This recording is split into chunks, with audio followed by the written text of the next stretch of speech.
નમસ્કાર, કેડી ન્યૂઝમાં આપનું સ્વાગત છે। શેખપુર ગ્રામ પંચાયત સામે જલ સત્યાગ્રહના મંડાણ।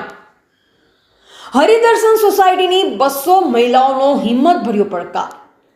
લોકશાહીમાં ચૂંટણી વખતે અપાતા વાયદા જ્યારે જૂઠાણા સાબિત થાય ત્યારે જનતાનો આક્રોશ કેવો હોય તેનું જીવંત ઉદાહરણ કામરેજ તાલુકાના શેખપુરમાં જોવા મળી રહ્યું છે।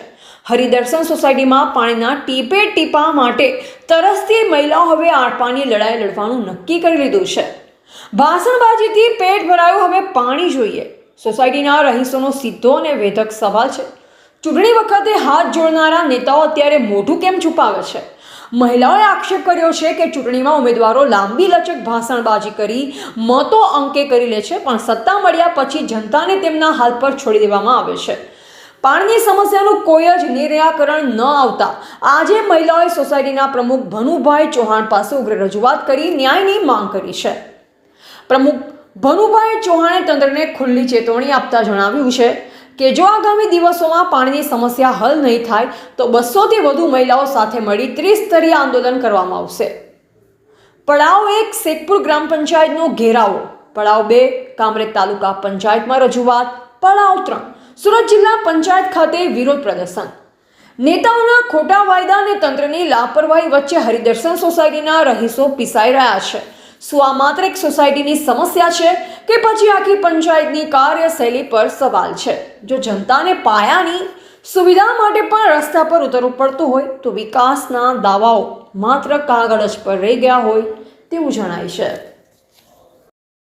પડે છે અને 2 ટાઈમ મોટર અમે બાળીએ ત્યારે અમારે છે ટાંકા પાણીના ભરાય છે, બાકી પાણી આવતું નથી અને નાવા લાયક પણ પાણી નથી, રસોઈમાં ઉપયોગ કરી શકીએ એવું પાણી નથી અને પાણી બહુ ખરાબ આવે છે, ખારું પાણી આવે છે, અતિશય ક્ષારવાળું પાણી આવે છે।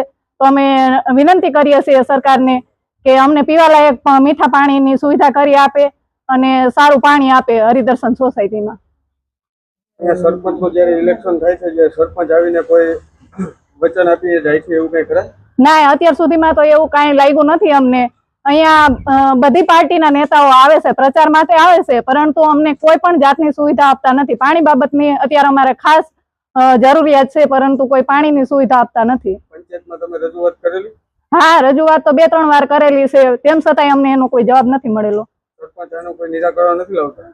અમને આશા છે કે જો અમે અત્યારે એટલી મહિલા ભેગી થઈને આ વિડીયોના માધ્યમ દ્વારા અમે બધાને જાણ કરીએ છીએ, નક્કી આનું કોઈ ઉકેલ આવે એવી અમે આશા રાખીએ છીએ।